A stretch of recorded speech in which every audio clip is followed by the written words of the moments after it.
Inilah kisah Putri Mayasari Ruidahasi, mahasiswi yang hadiri wisuda sambil berbaring. Putri berhasil lulus sarjana komputer di Universitas Pembangunan Pancabudi, Kota Medan. Kisah Putri membuat haru, karena ia adalah seorang difabel. Momen wisuda dirinya diantar oleh orang tuanya. Rudy Kurnia dan Tari Tambunan juga diabadikan dalam TikTok Unpab Official dan menjadi viral di media sosial.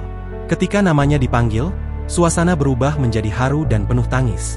Putri didorong oleh orang tuanya menuju ke depan untuk menerima ijazah. Kursi roda yang dibuat untuknya berbaring menjadi saksi bisu perjuangan Putri meraih mimpi. Pasalnya, Rudy, ayah Putri sempat bercerita jika banyak universitas yang tak menerima mahasiswi difabel. Ia tahu betul perjuangan Putri selama ini. Sampai akhirnya sang anak berlabuh di kampus swasta tersebut, yang menerima mahasiswi difabel. Awal mula dia minta kuliah banyak kampus sih ditujunya. Cuman ada sebagian kampus yang tidak menerima mahasiswa difabel. Jadi untuk mengangkat dan menggendong dia, itu tidak bisa sembrono orang. Kenapa?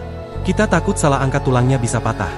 Ucapnya dikutip dari YouTube Unpab, Rabu, 6 Agustus 2025, via Tribun Jakarta. Kini, Putri sudah lulus dengan IPK 3,68. Kata dia, semua itu juga tak luput dari dukungan orang tuanya.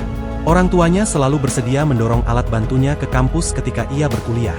Hingga akhirnya ia mendapatkan beasiswa untuk melanjutkan kuliah S2. Jadi awal-awalnya paling support saya masuk kuliah adalah orang tua saya. Terima kasih juga tidak putus semangatnya, ucap Putri. Mengetahui beasiswa tersebut, Rudy dan Tari sangatlah bangga dengan Putri. Putri berhasil menjadi contoh bahwa mimpi penyandang disabilitas bisa terwujud asalkan banyak dukungan yang datang. Untuk orang tua lain yang punya anak difabel, gak perlu malu, gak perlu takut dan juga tak perlu gengsi. Jadi untuk orang tua yang ada di luar sana, ayo kita dukung orang difabel. Program pemerintah juga ada seperti itu, ujarnya. Orang tua Putri pun berjanji akan terus mendukung sang anak di setiap langkahnya, termasuk melanjutkan S2-nya. Download Tribun X sekarang, menghadirkan lokal menjadi Indonesia.